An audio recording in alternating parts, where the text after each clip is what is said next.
পথ নিরাপত্তা সপ্তাহ উপলক্ষে ব্যারাকপুর পুলিশ কমিশনারেটের উদ্যোগে ১ জুলাই থেকে ৮ জুলাই সুরক্ষা পথ কর্মসূচি চলছিল। মঙ্গলবার ছিল তার শেষ দিন। ব্যারাকপুরের পুলিশ কমিশনারেটের কনভেনশন হলে কর্মসূচির সমাপ্তি অনুষ্ঠানটি সম্পন্ন হল। সুরক্ষা পথ কর্মসূচিতে যোগদানকারীদের এদিনের অনুষ্ঠানে সম্মানিত করা হয়। অনুষ্ঠানে উপস্থিত বিভিন্ন স্কুলের ছাত্রছাত্রীদের সচেতন করতে সেভ ড্রাইভ সেভ লাইফের বিষয়ে আলোকপাত করা হয়। অনুষ্ঠানে উপস্থিত ছিলেন ব্যারাকপুরের পুলিশ কমিশনার মুরলীধর শর্মা, মহকুমা শাসক সৌরভ বারিক সহ প্রশাসনের প্রমুখ কার্যকর্তারা। আমি যেরকম বলেছি, ট্রাফিকের তিনটে অ্যাসপেক্ট আছে। একটা হচ্ছে ইঞ্জিনিয়ারিং, একটা হচ্ছে এনফোর্সমেন্ট অ্যান্ড লাস্ট হচ্ছে এডুকেশন।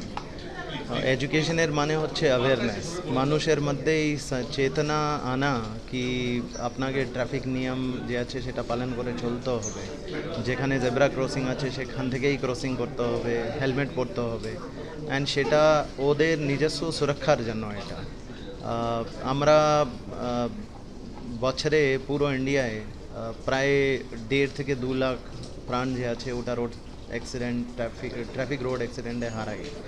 এই প্রাণগুলো যে আছে এটা আমরা হয়তো বাঁচাতে পারি।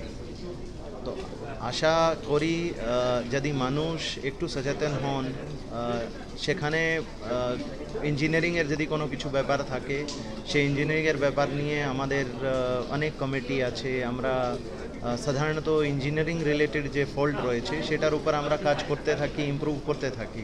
যেখানে যেখানে অ্যাক্সিডেন্ট হয় আমরা ওখানে গিয়ে স্টাডি করি কি এটা কোনো ইঞ্জিনিয়ারিং ফল্টের জন্য হয়েছে, না ড্রাইভারের ভুলের জন্য হয়েছে, না যে পেডিস্ট্রিয়ান ক্রস করছিল তার ভুলের জন্য হয়েছে।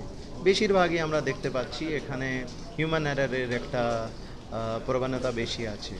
তো এই ধরনের যে অনুষ্ঠান আছে তার মধ্যে মানুষের কাছে এই বার্তাই পৌঁছানো কি আপনারা একটু অ্যাওয়্যার হন ট্রাফিক রিলেটেড বিষয়গুলো নিয়ে। তো আমরা অ্যাক্সিডেন্ট বাঁচাতে পারবো, অনেক প্রাণ বাঁচাতে পারবো। রিগার্ডিং কল্যাণী এক্সপ্রেসওয়ে যে আছে ওটা নিয়ে আমরা অনেক উদ্যোগ আমরা নিতে চলেছি। যেরকম ওখানে একটা ইলুমিনেশনের অভাব আছে, ইলুমিনেশন আমাদেরকে করবাতে হবে। অলরেডি কাজ শুরু হয়েছে, অনেকটা জায়গায় চলে এসছে, পার্টিকুলারলি যেখানে ফ্লাইওভার রয়েছে। যেগুলো বাকি রয়েছে সেখানে আমাদের পোলগুলো লেগে গেছে, ইলেকট্রিসিটির হয়তো কিছু দিনের মধ্যে চলে আসবে। This is one thing. Second, আমরা ওখানে অনেকগুলো সিসিটিভি ক্যামেরা বসাচ্ছি, অ্যান্ড ওটা প্রায় 2 মাসের মধ্যেই আমরা আশা করছি ওখানে অনেকগুলো সিসিটিভি ক্যামেরা বসে।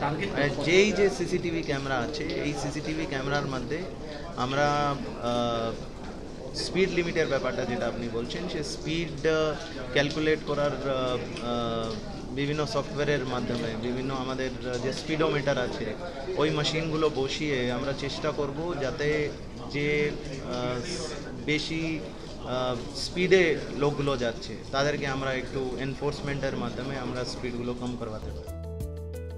ব্যারাকপুর থেকে তপন রায়, আজকের সংবাদ।